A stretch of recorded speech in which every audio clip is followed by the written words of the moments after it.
அண்மையில் ஒரு நிகழ்வு. என்னுடைய மகன் அஜிதன் அவனுடைய நண்பர் வேலாயுதம் பெரியசாமி என்பவருடன் மதுரை ஆலயத்தில் அமர்ந்திருந்தார். அப்போது அங்கே ஜெர்மன் நாட்டைச் சேர்ந்த ஒருவர் அவர்களை தேடி வந்து, இந்த ஆலயத்தை பற்றி எனக்கு சில ஐயங்கள் இருக்கின்றன, ஏதாவது சொல்ல முடியுமா என்று கேட்டார். என்னோடய மகனுக்கு சிற்பவியலில், மரபிலக்கியத்தில், தத்துவத்தில் ஆர்வம் உண்டு, பயிற்சி உண்டு. தமிழில் எழுதி வரக்கூடிய ஒரு எழுத்தாளர். ஆகவே அவர் கேட்ட கேள்விகளுக்கு அவன் விரிவாக பதில் சொன்னான்.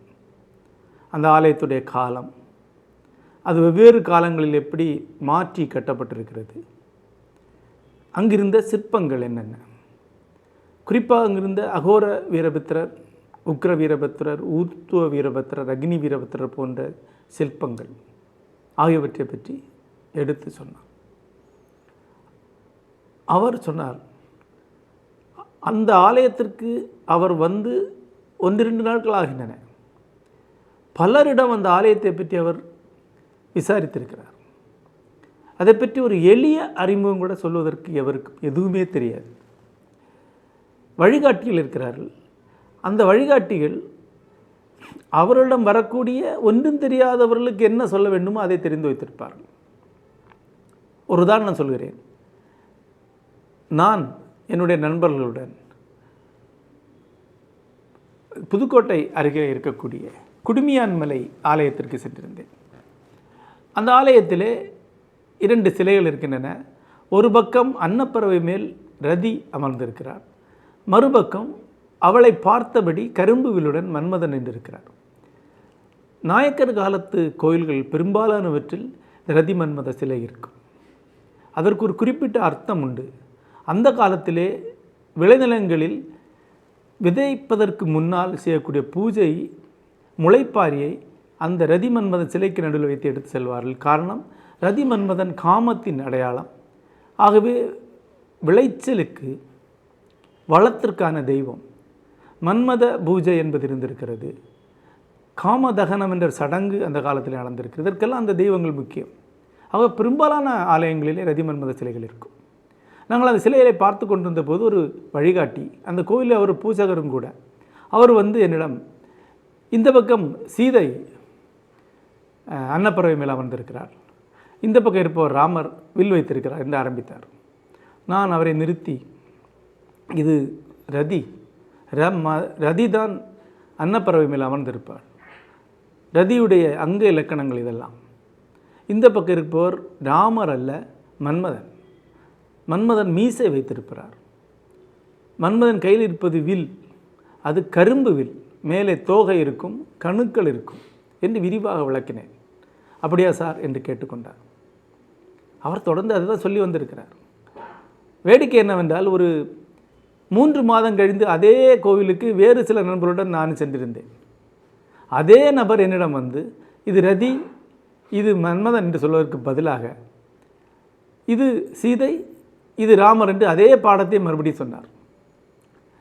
என்னை அவர் அடையாளம் கண்டு கொள்ளவில்லை.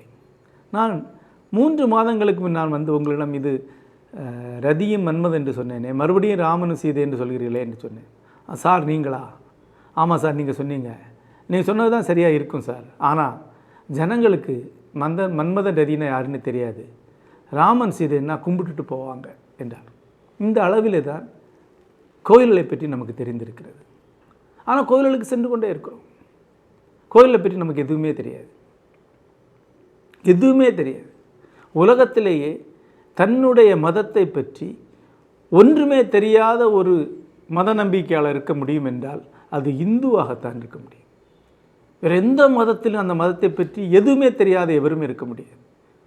நமக்கு கோயில் என்பது ஏடிஎம் போல, அவசர தேவைக்கு காடை விட்டு பணம் எடுக்க வேண்டிய ஒரு இடம். பரீட்சைக்கு ஒரு வேண்டுதல், வேலை மாறுதலுக்கு ஒரு வேண்டுதல், உடம்பு சரியில்லை என்றால் ஒரு வேண்டுதல், கல்யாணங்காட்சி என்றால் ஒரு வேண்டுதல். இதற்காக நாம் செல்லக்கூடிய ஒரு இடம், அவ்வளோதான். அதற்கப்பால் அந்த இடத்திற்கு ஏதாவது தனித்தன்மை உண்டா? அங்கு எப்படி வழிபாடு செய்ய வேண்டும்? எதுவுமே நமக்கு தெரியாது. இன்று நம்மை பார்த்து ஒருவர் உன்னை பற்றி உனக்கு என்ன தெரியும் என்று கேட்டால், என்னை பற்றி எனக்கு எதுவுமே தெரியாது, நான் ஒரு பாமரன் என்று சொல்லக்கூடிய இடத்துல தான் இருக்கிறோம்.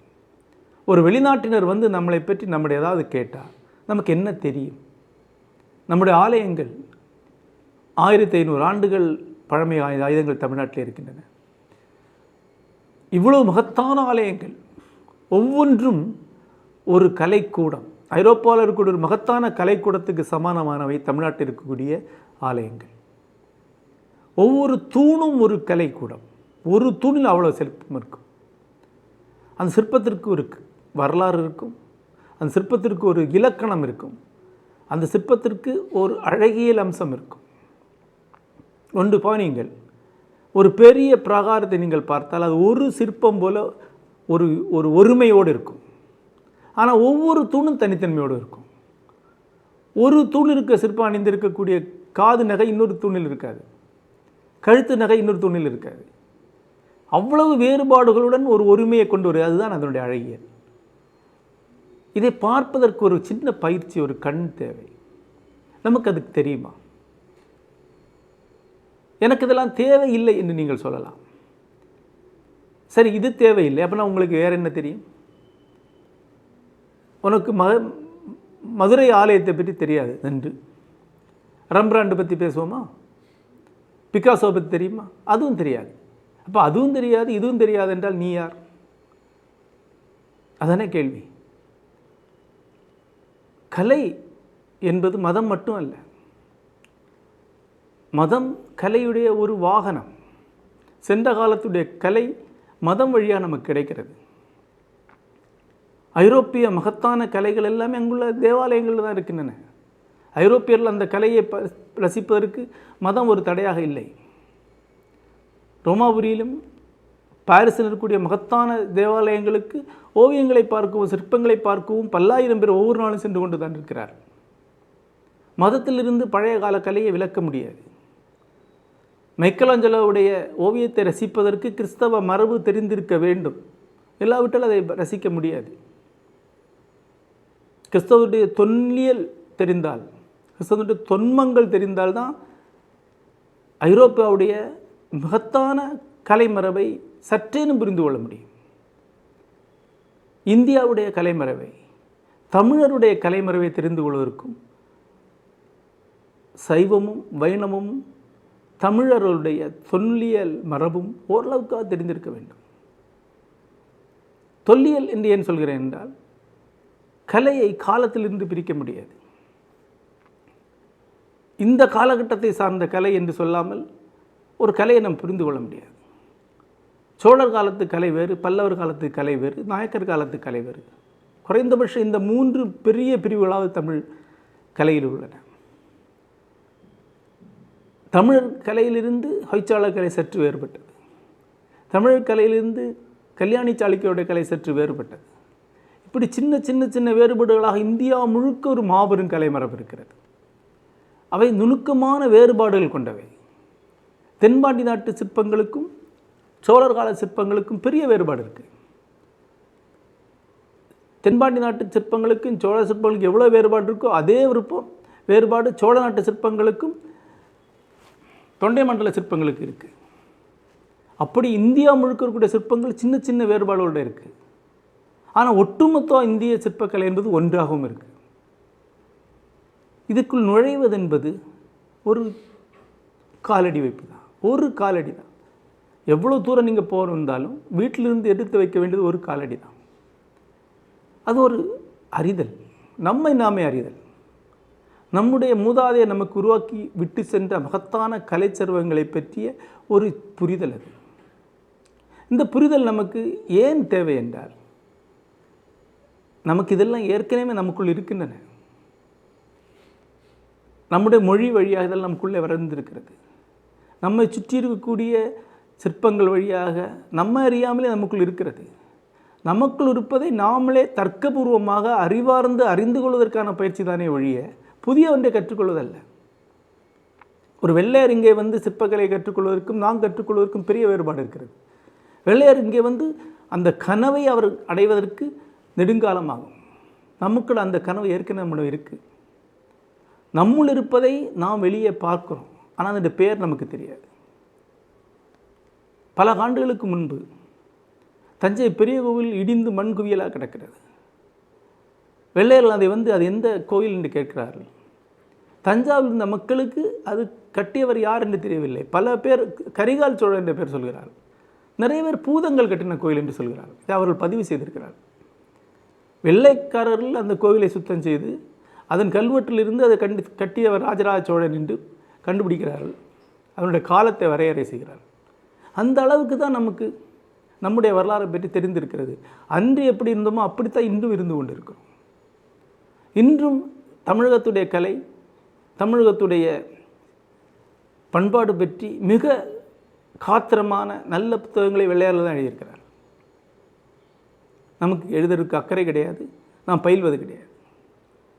இது பற்றி நாம் யோசிக்க வேண்டும். அன்று தஞ்சை பெரிய கோவில் இடிந்து கிடந்தபோது அது யார் கட்டியது என்று தஞ்சாவூர் மக்களுக்கு தெரியாமல் இருந்தது. அப்போது கூட தஞ்சை பெரிய கோவில் அங்கே தான் இருக்கிறது. ஒவ்வொரு நாளும் அதை பார்த்து கொண்டு தான் இருக்கிறார். அவள் உள்ளத்தில் எங்கோ அது உழைந்து கொண்டு தான் இருக்கிறது. அதை எப்படி தெரிந்து கொள்வது என்பது தான் பிரச்சனை. அதை அறிவார்ந்து புரிந்து கொள்வது தான் பிரச்சனை. அதுதான் இந்த காலகட்டத்திற்கு தேவை.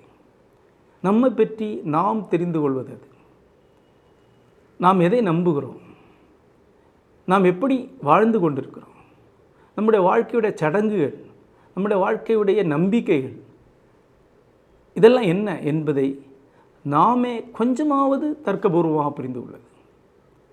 புரிந்து கொண்ட பிறகு அதில் எந்த பகுதியை ஏற்றுக்கொள்வது, எதை நிராகரிப்பது என்பது அவரவருடைய விருப்பம்.